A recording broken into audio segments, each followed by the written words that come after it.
Doktor, saya merupakan wanita yang mengalami masalah obesiti. Masalahnya, saya ni setiap malam berasa tidak selesa, telinga seperti tersumbat. Adakah ia dipengaruhi oleh faktor berat badan? Untuk pengetahuan doktor, saya juga tidak menjaga waktu makan dengan betul. Mohon penjelasan daripada doktor.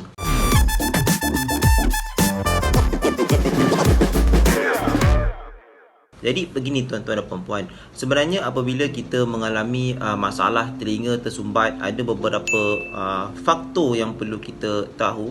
Apakah punca-punca yang menyebabkan masalah telinga anda ataupun telinga pesakit mengalami rasa macam blok, tersumbat.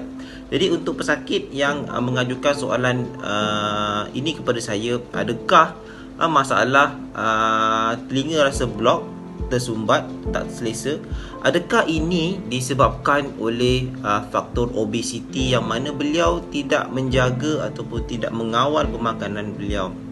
Jadi of course untuk kes seperti ini sebenarnya amat jarang untuk saya ataupun kita semua menemui kes-kes yang mana pasien yang mengalami masalah obesiti, berlebihan berat badan, kemudian mengalami telinga tersumbat.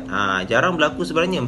So apa yang lebih penting ataupun yang selalu yang common kita jumpa, sebab-sebab yang menyebabkan telinga tersumbat bukan sebab pasien ada berlebihan berat badan, tetapi ia lebih kepada masalah yang berlaku di bahagian telinga bahagian tengah ataupun telinga di bahagian luar pesakit. Jadi beberapa sebab yang boleh menyebabkan masalah di kawasan telinga luar atau telinga tengah pesakit. Untuk masalah yang disebabkan oleh external ear ataupun telinga luar pesakit, nombor satu boleh disebabkan oleh pengumpulan earwax ataupun lilin telinga.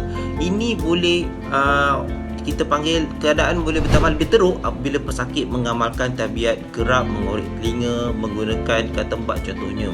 Kerana kita tahu bahawa katembat, ramai di kalangan rakyat Malaysia merasakan bahawa mereka menggunakan katembat untuk mengeluarkan lilin telinga tersebut. Tetapi sebenarnya apabila mereka menggunakan lilin telinga, ia hanya menolak lebih dalam lagi earwax ke dalam telinga pesakit sehingga ia menghimpit kepada gegadan telinga dan akhirnya pesakit menjadi tidak dengar.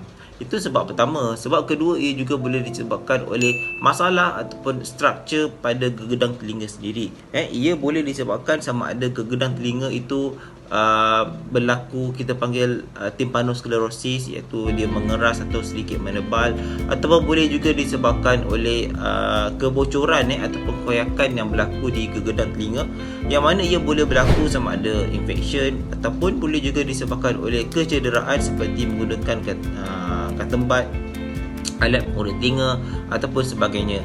Semua masalah ini boleh menyebabkan telinga rasa tak selesa, telinga rasa blok dan tersumbat.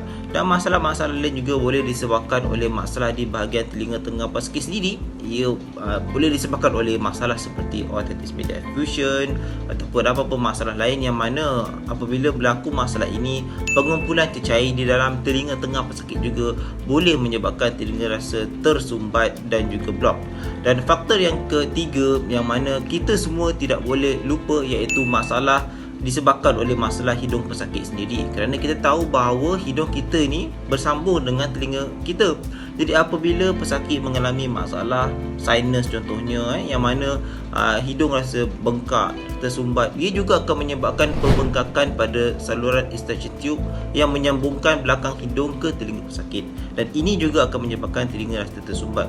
Jadi ketiga-tiga faktor ini sebenarnya yang menjadi punca kebanyakan pesakit mengalami telinga tersumbat dan bukannya semata-mata ataupun bukanlah disebabkan oleh faktor obesiti. Jadi sekiranya anda ada sebarang masalah, datanglah jumpa kami di hospital. InsyaAllah kami akan cuba mengetahui punca-punca yang anda alami dan kami akan cuba berikan rawatan yang sepatutnya untuk anda.